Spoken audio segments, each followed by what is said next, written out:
mengatasi Vespa yang bermasalah di bandulnya ya, di bantalan bandul, atau yang sering dengan bahasanya itu metal ya. Karena bandul Vespa Matic itu kan menggunakan metal, dia tidak menggunakan bearing. Maka jika penggantian oli sering bermasalah, dalam artian telat ataupun olinya kurang bagus, maka metal itu akan terserang, akan rusak.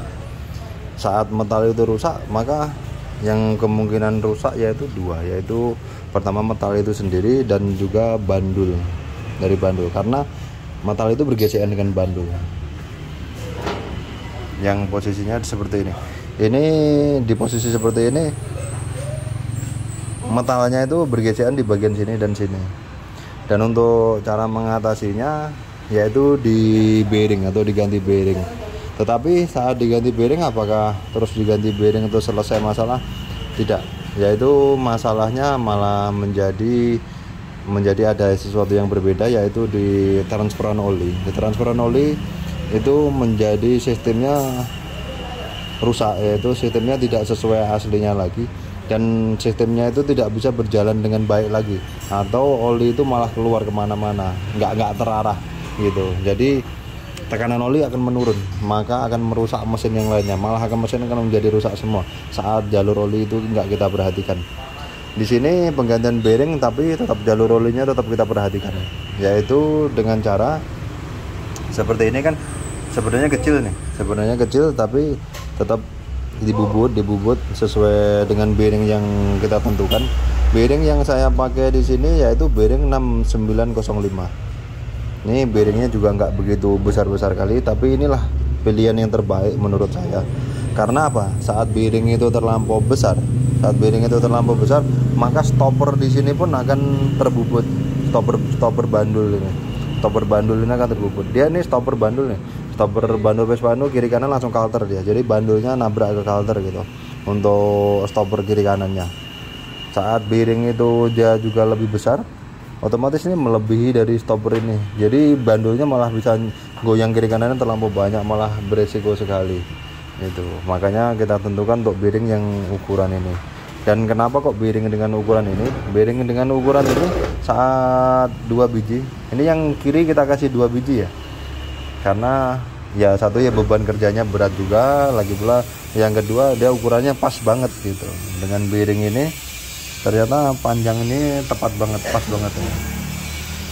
Yang dijepit bearing ini, yang untuk kedudukan bearing ini pas banget dengan bearing 6905 2 biji. Dia akan ketahan oleh gigi pompa oli ini.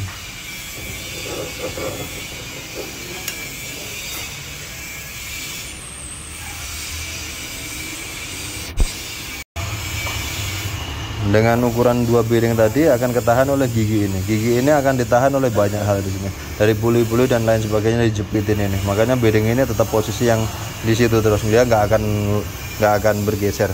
Makanya untuk yang sebelah kiri pembubutannya blong sampai habis, sampai lewat seperti ini. Untuk sebelah kanan jangan ya. Untuk sebelah kanan tetap ada stoppernya karena ada fungsinya seperti itu. Untuk sebelah kanan kan jalur olinya kan jadi berubah ini. Nah, seharusnya kan jalurnya dari transferan oli ini, dari pompa oli ini masuk ke dari sini, arahnya ke sini dan masuk ke dalam metal dia. Masuk ke dalam lubang-lubang metal. Lubang metalnya tengahnya ada paritnya juga, satu tapi agak lebar gitu, maksudnya kiri kanan, 2 kiri kanan gitu. Itu fungsinya untuk masuk. Di sini akan bolong, akan masuk ke dalam bandul ini. Masuk lubang bandul ini. Dari lubang bandul ini transfer untuk ke stang rod. Jadi setelah dibubut seperti ini nggak ketemu lagi, jadi nggak karu-karuan gitu. Jadi jalur oli ini udah nggak ketemu lagi sama dia. Terus cara mengatasinya gimana gitu? Ini cara mengatasinya, kita bubutnya seperti ini. Jadi nggak kita lewatin habis ya, karena harus ditahan oleh oil seal. Ini oil seal, saya lepas dulu. Nah, belum terpasang. Oil seal ini kita menggunakan ukuran 25-35 karena diameter sininya juga kita bubut ini menjadi 25, yang sebelumnya hanya 30 kalau nggak salah ya. Hanya 20. Ini 35, ini hanya 30. Diameter sininya ini hanya 30 sebelumnya. Ini kita bubut menjadi 35 karena nanti kalau 30 ketemunya shaftnya di bubut 25, sealnya sangat kecil sekali, susah nyarinya. Makanya kita kasih ukuran-ukuran normal saja. Itu. Jadi jalur olinya sekarang kalau seperti ini tetap dia sesuai aslinya dan ditahan oleh seal. Makanya oli itu nggak keluar. Di sininya ditahan oleh seal, yang sebelah sini ditahan oleh bearing. Dan bearing ini ada covernya, ada penutupnya. Sebelahnya ada penutupnya, maka oli itu tetap tekanan terkuatnya akan masuk ke sini, masuk ke dalam sini, karena ini titik terlemah dia gitu. Dia akan keluar lewat sini bearing pasti, tetap ada, keluar lewat bearing tetap ada, tapi kan tekanan terlemahnya tetap di sini, titik terlemahnya di sini, maka dia olinya akan lebih banyak masuk ke sini dan masuk ke stang rod seperti itu. Ini untuk sebelah kanannya.